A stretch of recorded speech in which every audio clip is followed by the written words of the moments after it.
Le 8 juin, à l'espace Champéret à Paris a lieu la deuxième édition du salon Bradis, Brasser, Distiller, Solutions, organisé par la société Amuse-Bouche. Bonjour Philippe Juget. Bonjour cher Olivier. C'est la deuxième édition, on prend les mêmes et on recommence ? Alors c'est un peu ça, mais enfin on en prend un peu plus. Et on recommence de manière un peu différente, parce que le principe de Brasser, Distiller, Solutions, c'est toujours le même, évidemment, donc de rassembler tout l'écosystème nécessaire à la fabrication de boissons conviviales. On élargit, c'est pas que pour les brasseurs et pour les distillateurs, c'est aussi pour tous les gens qui font des marques de boissons conviviales, les cidres, les softs, les kombucha, les kéfirs, le vin et ainsi de suite.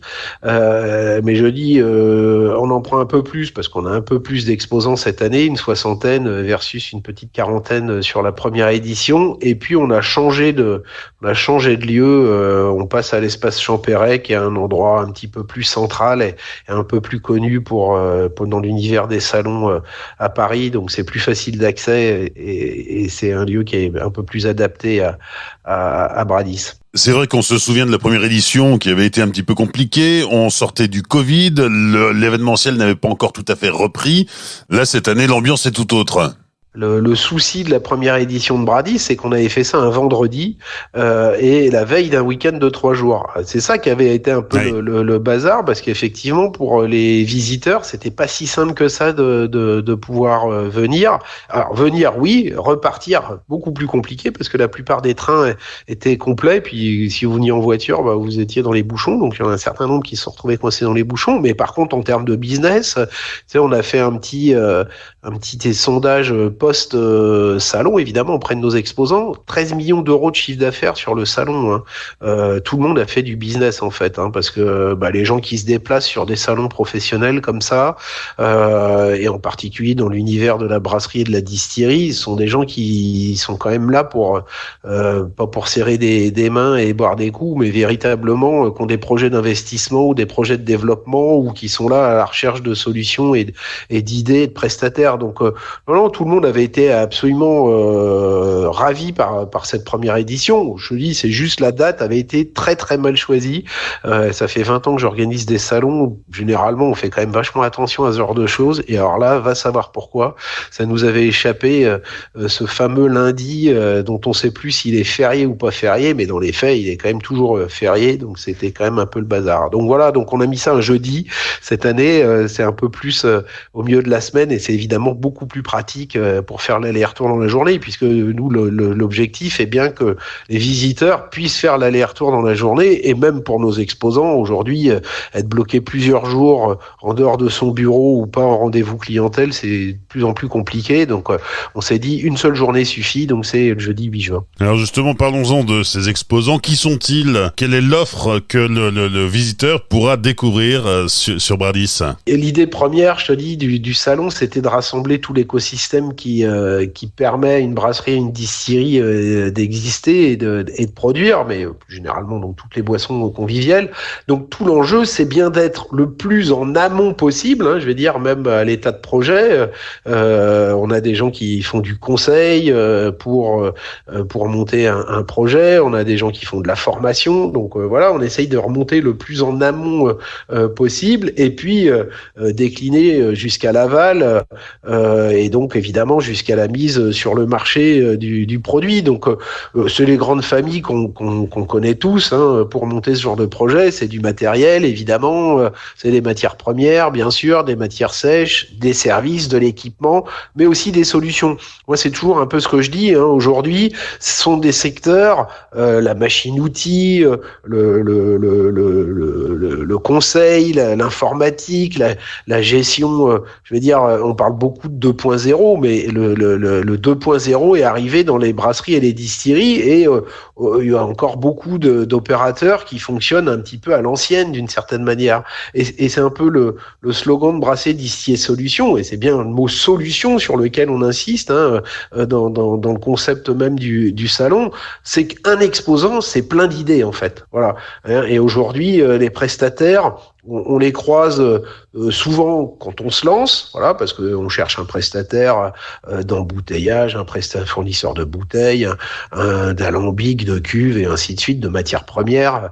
Donc on cherche un prestataire à ce moment-là, et puis on fait l'effort d'en contacter plusieurs, de demander des deals à plusieurs à ce moment-là. Et puis après, souvent la deuxième fois qu'on cherche un prestataire, c'est quand on a un souci, soit donc pour régler un problème, soit pour changer de fournisseur. Alors qu'en fait, on s'aperçoit que toutes ces sociétés-là et tout cet écosystème-là, il innove en permanence et il a plein de solutions à apporter, alors même que votre brasserie, votre distillerie existe. Et je parle même pas des gens qui sont brasseries qui veulent devenir distillerie, ou qui sont distilleries et qui veulent sortir des bières, ou tous ces nouveaux acteurs des boissons conviviales, kéfir, kombucha, je disais, mais aussi soft, boissons sans alcool, qui ont besoin exactement du même écosystème et des mêmes fournisseurs.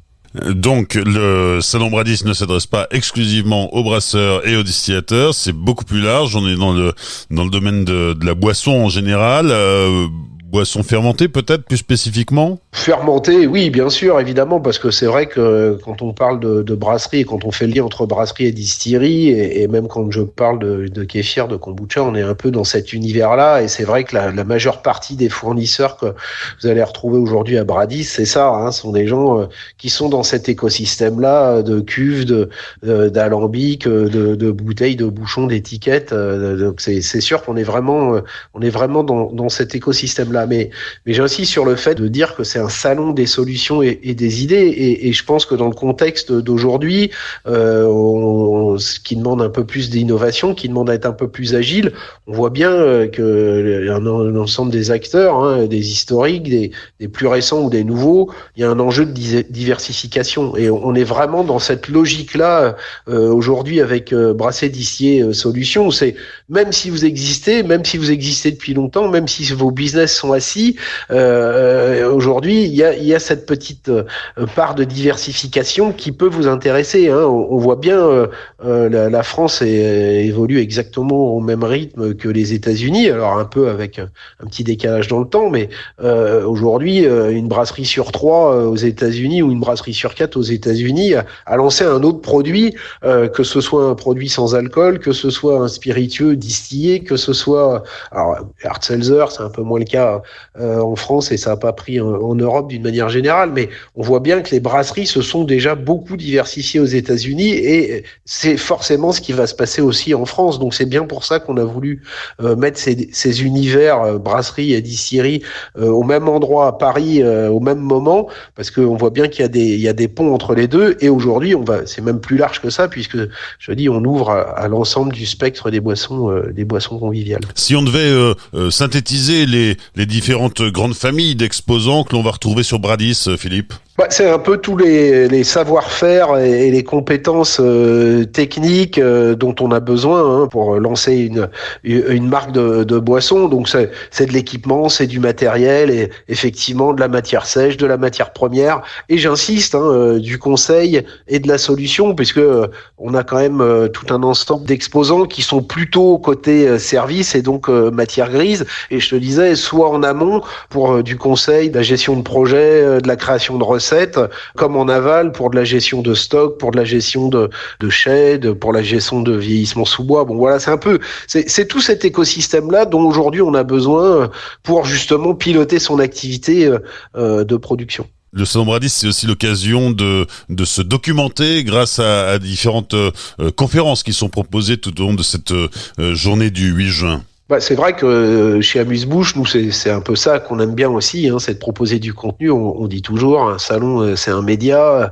Voilà, on fait l'intermédiaire entre des gens qui ont des choses à dire et des gens qui veulent se lancer dans cette activité-là. Mais qui dit média dit aussi contenu. Donc, on a tout un programme de conférences, effectivement, autour du houblon, qu'on voit de plus en plus présent dans d'autres boissons que la bière, des cidres, des softs, des spiritueux. La brasserie distillerie 2.0, on a tout un tas d'exposants qui proposent des solutions un peu innovantes pour piloter sa brasserie et sa distillerie, et donc ils vont venir nous expliquer ça. Le tourisme brassicole et le spiritourisme, moi je dis toujours, j'ai la chance d'accompagner un certain nombre de producteurs depuis longtemps. N'hésitez pas, et surtout mettez dans votre business plan une ligne sur le tourisme brassicole et le spiritourisme. Les gens qui visitent vos brasseries brasseries, vos distilleries seront les premiers ambassadeurs de vos marques, et aujourd'hui, ça vous permet de gagner de l'argent et de faire de la vente additionnelle. Alors la brasserie le sait avec les taprooms depuis bien longtemps, mais je pense qu'on peut aller beaucoup plus loin aujourd'hui, et c'est pareil dans les distilleries. Hein. Les Écossais n'ont jamais vendu autant de whisky que depuis le jour où ils ont ouvert les distilleries à la visite, ce qui est assez récent hein, dans l'histoire du whisky écossais. Et puis ça vous aura pas échappé, ou alors peut-être pas encore tout à fait, mais l'étiquetage va probablement changer quand même à moyen terme pour les boissons spiritueuses. Aujourd'hui, on échappe à un certain nombre de contraintes, en particulier la liste des ingrédients, les valeurs caloriques. On n'est pas tout à fait sûr que ça perdure. Donc, on va faire un petit point là-dessus, d'autant plus qu'il y a beaucoup d'initiatives aujourd'hui, et c'est ce que demande aussi le consommateur hein, et le revendeur, plus de transparence. Donc, il y a beaucoup d'initiatives à base de QR code et de choses comme ça pour aujourd'hui proposer un peu plus de contenu que ce que peut contenir l'étiquette, et ça permet deux choses, de faire un peu de marketing et de communication, et aussi de respecter les lois actuelles ou à venir. Donc c'est vrai que c'est un enjeu qui nous paraît intéressant, donc sur lequel on va proposer une conférence. Donc voilà, tout un petit programme de conférences tout au long de la journée, évidemment avec les meilleurs spécialistes, et le programme complet, les intervenants sur notre site internet. Le programme complet donc des conférences sur bradis.fr, la liste des exposants également, et puis nous, Philippe Jugé, on se retrouvera le 8 juin, Espace Champéret à Paris, c'est dans le 17e, pour cette deuxième édition du Salon Bradis. Merci. Salut, merci à tous.